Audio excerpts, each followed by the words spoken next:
Hello everyone, welcome to Get Us to the Geek.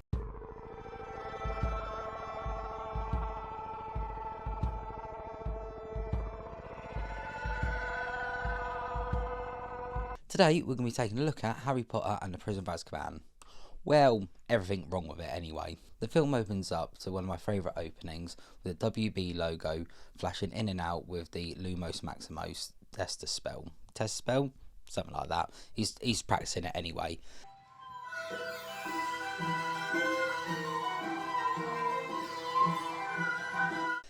But then Vernon comes in and he's like, anything happening? Nope, nothing at all. Brilliant, I'm going to go. Then, obviously, does it again, practices, blah, blah, whatever. Then, Aunt Marge comes, goes in, okay, hand the umbrella to Harry, goes in and goes, oh, you're still here, are you? Oh, you're still here, are you? Yes. Well, yeah, because you literally just handed off your umbrella to him and basically looked at him while you was doing it. Of course he's still here. I also like how Petunia in the background's almost like, no, I don't like this dog. It's ruining my home. Why is it in here? Vernon, look at me. Then it goes on to the bit with the dinner party, where obviously Aunt Marge is saying a load of crap about Harry's family and this, that and the other, and how he's like a dog, blah, blah, blah. If there's something wrong with the bitch, then there's something wrong with the pup. One thing, though, is the fact that Aunt Marge obviously has the glass smash in her hand. I genuinely can't tell you if that was actually Aunt Marge or Harry. I know it's supposed to be implied that it's Harry, but I'm not going to lie, she's more manly than 90% of the men that I've ever seen in my life. And that's saying something. Don't worry, don't fuss, Petunia. I have a very firm grip. Harry then blows up Marge. She starts floating out and Vernon's like, oh no, don't go my sister, no. Dog's still biting me for no reason, but it's fine, don't worry. If you look, Aunt Petunia, when he's like still screaming for his sister, is like, see you later, bitch.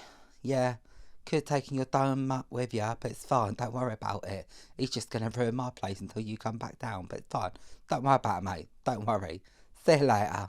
Then we see the bit where this film should have only been about 20 minutes long, because Harry sees the Grim as he sits down. See, if Stan Shunpike and the night bus was a little bit slower, he could have come out and been like, boo, I'm Sirius Black, but at the same time, I'm your godfather and I didn't do it. Let me explain everything. But nope, Harry gets out his wand, bus comes. What you doing down there for? What you doing down there? When they're on the night bus, obviously Stan Shunpike's like, oh yeah, it's fine. Muggles don't see nothing. Don't worry about it. But it never explains the magic behind that. And it doesn't actually explain the magic behind that in the books either. Because if that's the case, why did it have such an issue with the flying car in the Chamber of Secrets? God knows. Not gonna lie, I kind of wish that they actually done the storyline of Stan Shunpike actually being a Death Eater.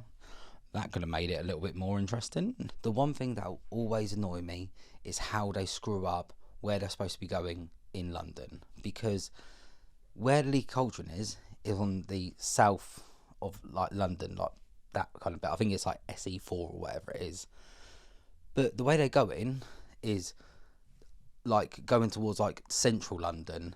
How do I know that? Because you can see the House of Parliament on the right hand side as they're going through. That is on like the north side of the Thames, not the south side, where the Leaky Cauldron is. Not only that, you can see King's Cross written on the buses that are also going the wrong way because King's Cross is like back up that way. But it's fine, don't worry about it. Just that anyone that lives in London knows the issue there. Now get to Leaky Cauldron and we see Quasimodo and Fudge upstairs. Do you know who that Quasimodo is? Tom. You know the bartender from the first film? Yes, my soul. That guy? Yeah, he's now that. Harry now gets his books, he takes them back to his room, then he looks at the monster book of monsters. You know, the one that goes bap, bap, bap, bap, bap. Yeah, that one. I don't know if anyone else has noticed this, But Harry does a little bit of footloose when he goes back to the bed when it's starting to like munch at his feet. He's like, boop, boop. The next day comes and Harry goes downstairs and he finds that Ron and Hermione are downstairs. Obviously they're bickering because it's Prisoner of Azkaban and they'll have any reason to bicker. In the book it's 10 times worse, but it's fine. I'm not talking about the books. That's a whole other story. But either way, goes downstairs. I was like, oh, you're right guys, blah, blah, blah. So happy to meet you guys. Now, when he has his little chat with Mr. Weasley, I don't know if there was an issue with the editing department, because as Mr. Weasley's talking, he's almost like one of them old Chinese films, like, you know, kung fu films, where it's like, Harry, there are some within the ministry who would strongly discourage me from divulging what I'm about to reveal to you. The words just ain't linking up with his mouth, like, at all. It doesn't look like he's opened his mouth for half of it, if I'm honest. Then obviously he starts coming forward, and it's fine. But, I mean, I didn't see a jump cut there. Maybe they just couldn't do the audio properly, I don't know. Either way, it just annoys me every time I see it. Something else that actually annoys me with this is the fact that Mr. Weasley then goes to Harry. Oh, you're not going to go after him, are you? You won't go looking for Black. Harry's obviously like, why would I go after someone that wants to kill me? Oh, I don't know. Maybe the Basilisk in the last film and Voldemort in the first film. You know, he just seems to want to go towards the people that want to kill him. But no, this time he's like, funnily enough, he might actually be my godparent, but I actually don't want anything to do with him until I'm about a week into school. If I remember rightly as well, I think this is when we first see Daniel Radcliffe's famous blue shirt, because he basically wears this shirt for the rest of the films. And I mean, literally, the rest of the films. Go and watch all of them. He's got that same blue t-shirt on. Now they're on their way to Hogwarts and they're like, oh yeah, here's RJ, Lupin, blah blah, whatever. Obviously Hermione can read a suitcase. Ron's not perceptive. Ha ha ha, funny funny. The only issue with this is, though, is that I was a teenager a long time ago, and I'm sure a lot of you are or was. You're telling me that even if a teacher was asleep next to you, you would start divulging a load of secrets? I definitely wouldn't. I'd get expelled literally the next day. Do you think he's really asleep? Seems to be. Why? I've got to tell you something. Also, do you not think it would be a good idea to maybe warn the people on the train that Dementors are going to be coming in and inspecting them about halfway through? Maybe that would take away a lot of like concerns or issues. No, just me. That's fine. Don't worry about it.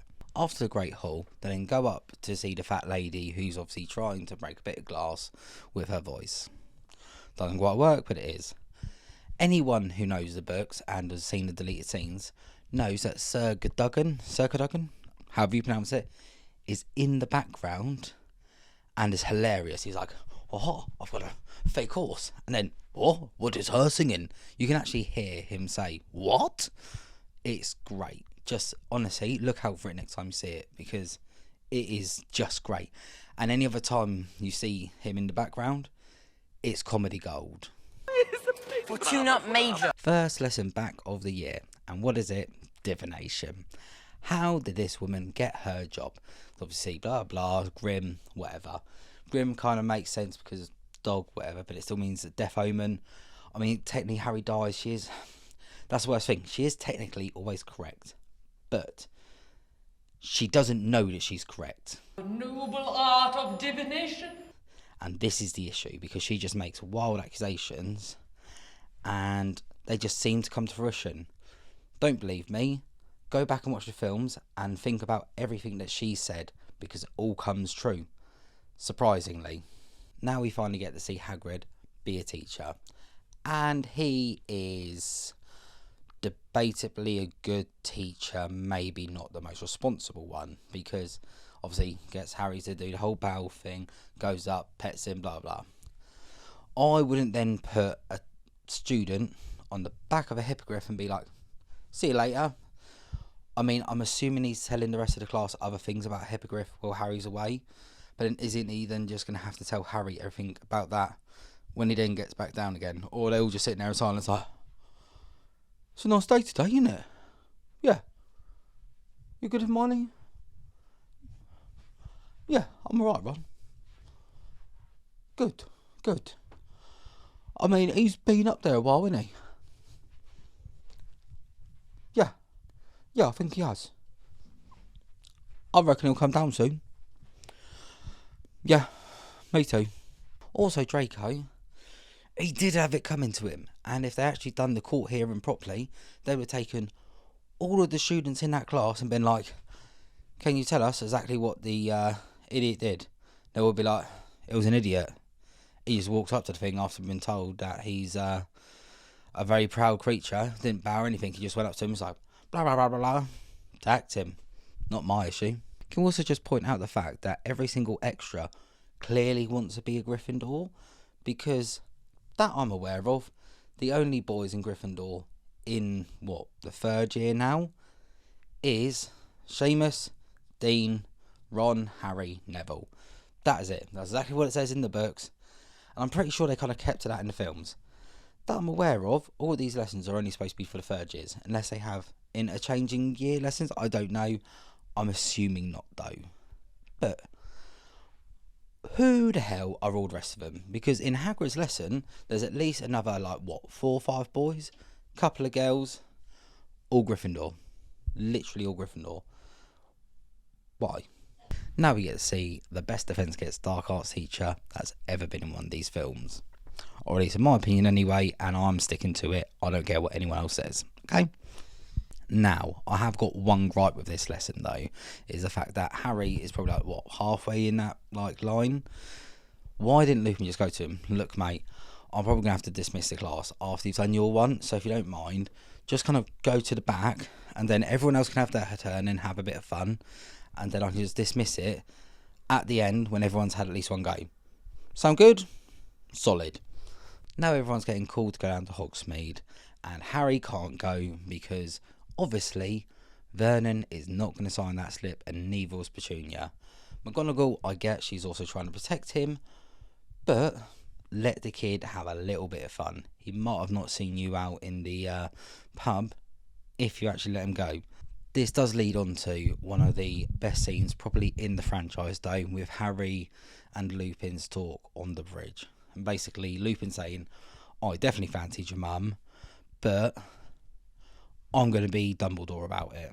Saying that actually, if they just kept Lupin alive, I generally think could have been another Dumbledore, because he seems to be as wise as him at a young age. Maybe not as powerful, but he's definitely as wise as him, and he gives some banging advice. Because honestly, when I hear this, I think to myself, oh, Dumbledore's talking. No, it's not. It's Lupin. It's a werewolf. Now they're finally back from Hogsmeade, and they go upstairs, and oh look, Fat Lady ripped out. Serves her right. She was a terrible scene. I think Filch might be magical, because the only way that he could have seen the Fat Lady through that hippopotamus through a painting is if he had such good X-ray vision that could see for everything, because that's ridiculous. Again, you'll see a little bit of Circa Duggan. It's your boy. Now Snape is taking over the Defence Against Dark Arts lesson, for what we find out later, because Lupin is a werewolf. Obviously, he has to teach him about being a werewolf. Obviously. This does give you a good insight to how bad Snape would have been as Defence Against Dark Arts teacher. So maybe just stick with potions. Quidditch game has now arrived, and they're against Hufflepuff. The first time I think we actually see them go against anyone else that's not Slytherin. I think that's the only time that we ever seen them go against anyone that's not Slytherin, if I'm honest. But still, we digress. That guy who just got electrocuted off of his broom trying to get the snitch. Yes, that's Cedric Diggory. We now go on to another heart-to-heart that Harry has with Lupin. Again, one of the best moments in the franchise. I actually look forward to these moments as much as I do as Harry talking to Dumbledore, because I just think they're just amazing. Even just the way they talk, just amazing. It's quite interesting because after this, Harry then tries to sneak out with the invisibility cloak, and then he gets stopped and showed a Marauders map. Obviously Moony being Lupin, and I just found that a little bit funny how they went from that to that. Still, either way.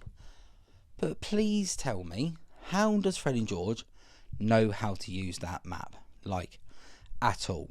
Because surely they just grabbed it and I was just like, okay, got a bit of parchment from Filch's office, says it's highly dangerous,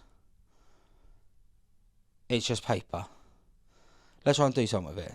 I mean, It's like riddles how they actually have to open it. So maybe Fred and George are actually cleverer than we think they are. Who knows? Harry now has the map and he goes into Honeyduke's cellar. He then comes upstairs and of course he's got a bit of dick to Neville and just takes his lollipop and he's like, well, you don't need that.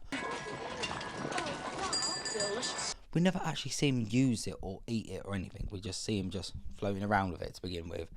That's it. Then obviously has to go and play Joker Malfoy. Whee! Done.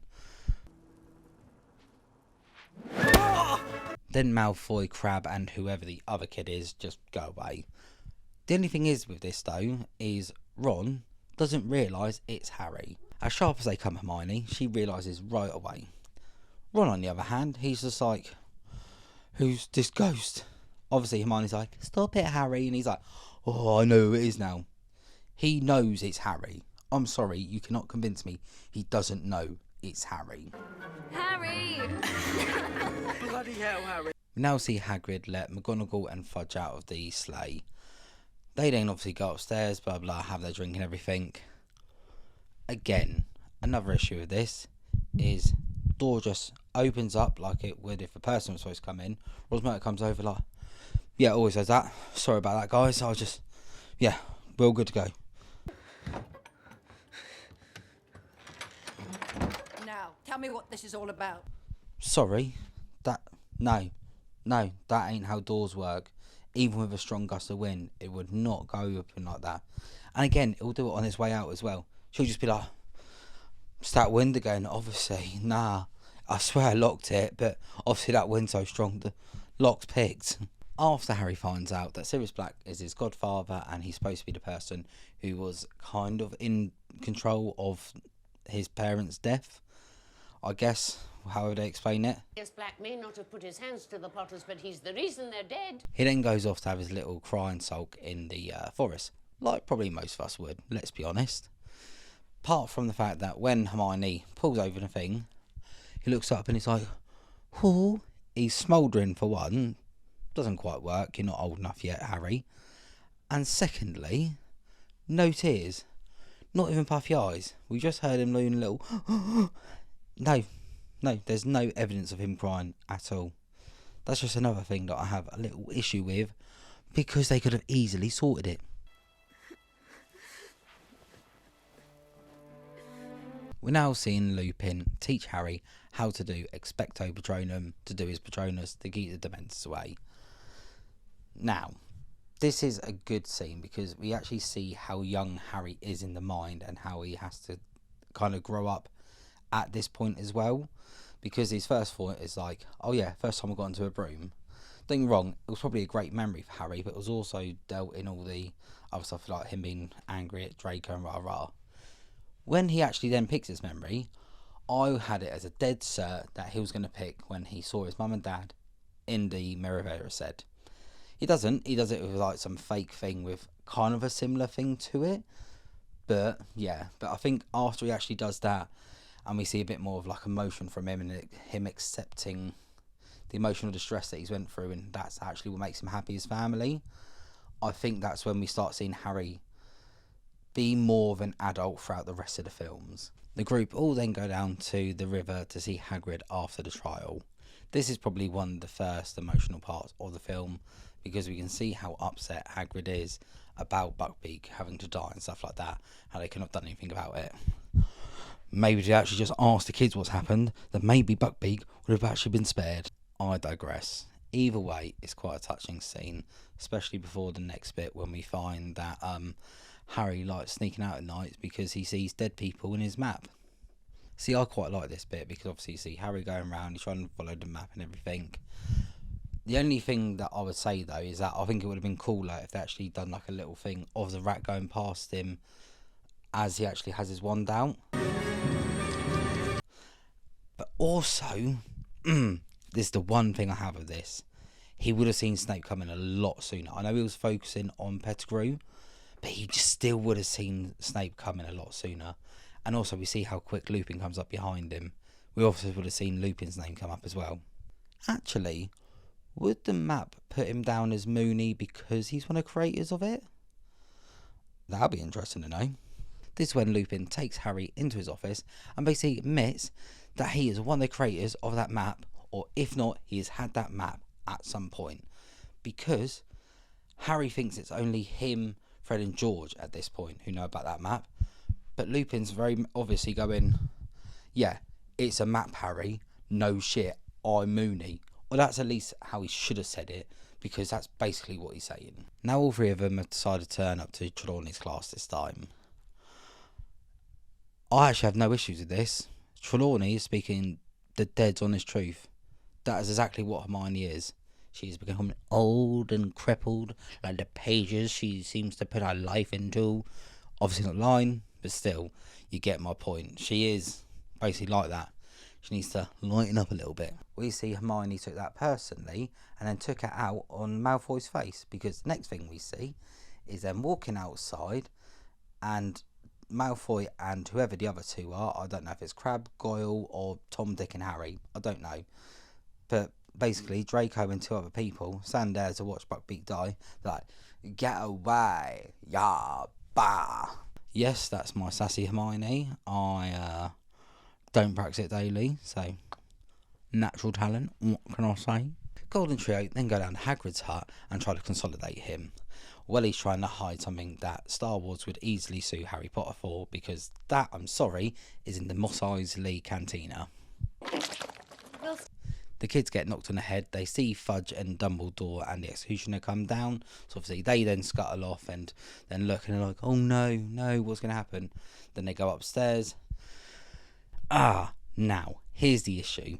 When they look down, Buckbeak clearly isn't there. I don't care what anyone says, saying, oh, he might be around that corner a bit. No. I'll tell you for why. Because Buckbeak is supposed to be sitting basically next to the hut, as we just seen when they were down there. Oh, look at him. Why are they trying to tell me that Buckbeak then moves over there? No, he doesn't. And I'm sorry, if they really wanted to see, they could have went round a little bit. He just isn't there. Apart from that little hiccup though, it's still an emotional moment. Obviously Hermione starts crying on Ron's shoulder. At least they're actually showing that they actually fancy each other a little bit in this film. And then Scabbers disappears again. But this is the bit that's a little bit confusing here, because that tree does not start hitting down until Sirius Black comes out of the bushes, takes Ron's leg and then takes him under. Ron! Also, this tree is a comedy genius because it gives it enough time for Hermione to go past, grab his t-shirt, give it a couple of seconds, Harry look at camera like, and then whoosh, off he goes. Honestly, Tree, give him a Netflix special. Harry and Hermione then come to the Shrieking Shack and see Ron in the corner. And he's like, it's him. He's an animagus. Yes, obviously it turns out that it's Sirius Black.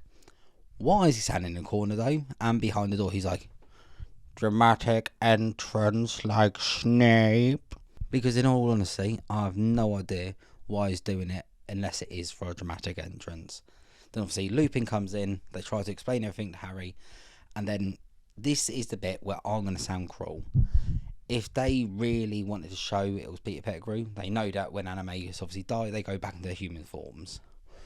So when they had him, just on neck, I know it's cruel, I know they can't do it because it's a kids film, but they would have killed two birds with one stone. Shown it's Peter Pettigrew and got rid of the idiot. I know obviously whatever later. I'm just saying the more practical way of dealing with the issue. Snape then comes in and he's just like, nope, you are caught, my friend, and we are now going to act like teenagers because that's the emotional age that I am at the moment. And to be fair, they all basically act like teenagers. Just look at the way they're like talking and moving around. Like Lupin is honestly like walking around like, I'm just that awkward kid in class, alright? I'd be the one to catch you. I told Dumbledore you were helping an old friend into the castle, and now... Harry then takes Hermione's wand out of her trouser pocket, and he's like, Expelliarmus. The only issue is, though, is that the way that spell just went off, that's more Stupefy, not Expelliarmus. Expelliarmus, remember, one goes out of hand. Stupefy, stunning spell, what was basically what's just been done to Snape. So Peter comes out and he starts pleading with Harry, going, "Oh my God, it wasn't my fault. Let me live. They wouldn't let me do it, blah, blah." Then Harry obviously stops him, gets him away. Well, makes no sense because then later on in the film, he obviously is angry about all this. Maybe it's because of hindsight, but he's still angry about it when he could have done something there, if I'm honest with you. Now they're all coming out of the Willow. See, now I'm happy that it showed us later on when Lupin went into the Willow, it done the spell to basically stop it from moving. Because I did have an issue with the fact that the tree just stopped moving completely. Because they just come out and just like, I'm not a Whomping Willow, I am just a tree now. The Golden Trio and Sirius then come out of the hole. Obviously there's a very touching moment between Sirius Black and Harry where he says, "Do you want to come stay with me?" And he's like, "Oh my God, that'll be so good. You have no idea the torment that I get every single summer and the first 11 years of my life." Either way, it's a very touching moment. Kudos to Gary Oldman because honestly, he knocked out the park with this. It genuinely looks like he really cares for the kid. This is where the plan gets unfolded because this is where the full moon comes. Yes, a full moon. A thing that a werewolf obviously keeps an eye on every single month. But Lupin just seems to have forgotten this day and didn't take his potion before he comes down to at least lessen the effects. But hey, I guess it wouldn't have made for such a good ending. Sirius then jumps in to get Lupin away from everyone and they start having their little scuffle down there. Then, just before Lupin is done with Sirius and he's about to go back over to Harry, Hermione's like, "Oh, you're telling me that a werewolf cannot distinguish between another werewolf and a teenage girl doing werewolf noises?" Clearly, he loses all intelligence when he goes into that form then. Harry then wakes up in hospital bed and Hermione starts explaining everything to him. Then, of course, Dumbledore's got to come in and go, "So, fancy reversing time and then sorting it all out? Because you've got two innocent people there that shouldn't have died. Even though one of them isn't dead at the moment and the other one's definitely not dead because you saw him down there. But it's fine. Do you want to just go back in time?" And they're like, "Yeah, let's do this." If they just done a little bit of prep before time, Harry could have brought his cloak, then they could have been invisible the whole time throughout it, unless they just couldn't be, like when they were taking Buckbeak. They're saying that, could they have just put Buckbeak under it? No, the executioner then would have still come for him, but yeah, either way. But that's for they could have been invisible through all of it. But, no, let's not take that 5 minutes, I'll grab that cloak. Let's just go and do it, eh?